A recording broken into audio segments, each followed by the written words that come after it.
Welcome back to another Quick Tip Tuesday. This question comes from listener Sandy, who is wondering, do you have any organizing tips? Yep, Sandy, I sure do. Stick around, grab a notebook, grab a pencil. You're going to want to take some notes. Enjoy today's show. It's Quick Tip Tuesday. You have questions, I have answers, and I am so glad to be answering them for you today. If you have a question that you want answered on the show, pop into my DMs on Instagram at figandfarm. Send me an email at figandfarmathome@gmail.com or join the Facebook group and ask there. bit.ly/design101 group. Let's hop to it. Let's answer your question. And if you find value in this, I'm sure someone else will too. So make sure you share with a friend. Sandy, this is a great question. And I might geek out a little bit, and I'm going to try to stay under 10 minutes, but I might not. But first question for you, do you have your notebook and a pen? Because you're going to want to take notes.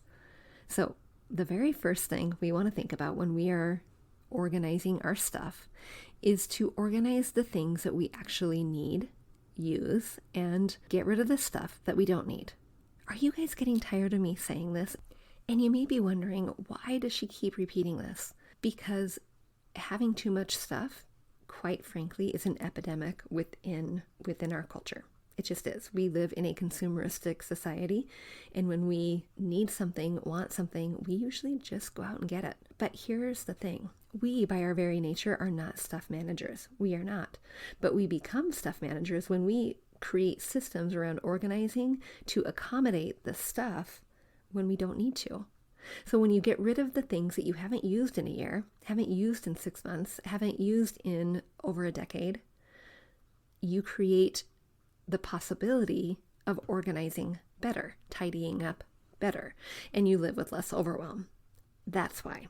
So the first things first, we are going to get rid of and use a very fine tooth comb in order to understand what it is we just don't use, what it is that is expired, what it is that is broken, what it is that are those aspirational pieces, the things that we hope to maybe someday use, and that is aspirational clutter. We're going to get rid of that because that someday has not come and it likely won't. So we're going to start with a realistic idea of the things that we need to organize. Now we're going to use the same idea in whatever area we're at. If we're in our kitchen pantry, if we are in our closet, if we are in the bathroom cupboard, we're going to use the same idea. So you're going to get rid of the things that you absolutely know that you do not need. And then here's what we're going to think about. Number 2, we're going to think about the natural boundaries of the space we are organizing in. What do I mean by that? Inside of our homes, we have natural boundaries. These boundaries are drawers, closets, cupboards. They are systems for hanging clothes, like the railing system. They are shelves. They are refrigerators. They are refrigerator drawers. Those are the natural boundaries. We're going to stick to those natural boundaries. Now, here's the thing. Categorically speaking, we are going to categorize whichever area we are in. We're going to categorize the things that need to go inside of that natural boundary. We normally do that, right? If we are in our closet, we are going to categorically put things that are in our closet in there rather than things that go in our pantry. It makes sense. It gets a little trickier when you have places like a pantry, yes, even a pantry, or a bathroom, things that have multiple categories of items that you need to organize. So let's break this down just a little bit. Let's talk about our bathroom storage. I know, naturally speaking, my natural boundary would be a cupboard and drawers. In my bathroom, I have 2 cupboards, and 2 cupboards meaning I have 2 doors on each cupboard. So I have 4 doors, and I have 6 drawers. That's quite a lot of space. I'm going to put all of my bathroom things in there, but I've gotten rid of everything I don't need. But categorically, I'm making subcategories for the things that go inside of each drawer and each cupboard. But even then, I'm going to categorize even smaller. So for example, I have a makeup drawer. Now, I'm not super girly girl. I do wear makeup, but I don't have a whole lot. So I don't actually need a whole lot. But inside of my makeup drawer, I have subcategories. I have mini compartments, mini drawer organizers for things that are categorically appropriate to this makeup drawer. I have a organizer for my makeup brushes. I have an organizer for my lip stuff that includes lip balm as well as lipstick. I have a couple different organizers for my blush and my bronzers. And then I have some eye makeup, an area for my eye makeup. All of these are subcategorized so that A, it's easier for me to find, but B, that is the only amount of space I'm allowing it to live in. So if I overfill my lip stuff section, guess what? I'm not going to make more space within that subcategory. I'm not going to make more space within that drawer. I'm not going to have my stuff leak over into another area in the bathroom. It's got to live right here. And if it doesn't live right here, it's too much stuff. I have to get rid of something in order to make room for the new. I like Burt's Bees. I like Burt's Bees lip balm. So that's what I bring in. But if I don't have enough space, I have a very hard and fast rule that I am not creating more space, more boundary for the items I want or need or use. Let's use another example. Let's go to the pantry. Now, I know I can walk into anyone's pantry and see there's a lot of stuff in here. There's the baking supplies, there's supplies for cooking soup. There might be Instapots or crock pots. There might be lunch bags or trash bags. There might be lots of things here. If we utilize our natural boundaries and try to home items that fit into these natural boundaries, it can help eliminate some of the things that wouldn't naturally go in there. So for example, in my kitchen, I have a pantry, and inside of that pantry, there are about 5 shelves. I've determined that the pantry is going to only be for food items and 1 shelf of serving bowls that are too big to fit in the cupboards. Everything else goes to a different home, to a different natural boundary. For example, the trash bags, extra cleaning supplies, that's not going to live in my pantry. So I've determined where that is going to be homed, and I'm just sticking to food items and those serving platters inside of my pantry. Now, in that pantry, I have 5 shelves, and that is the natural boundary.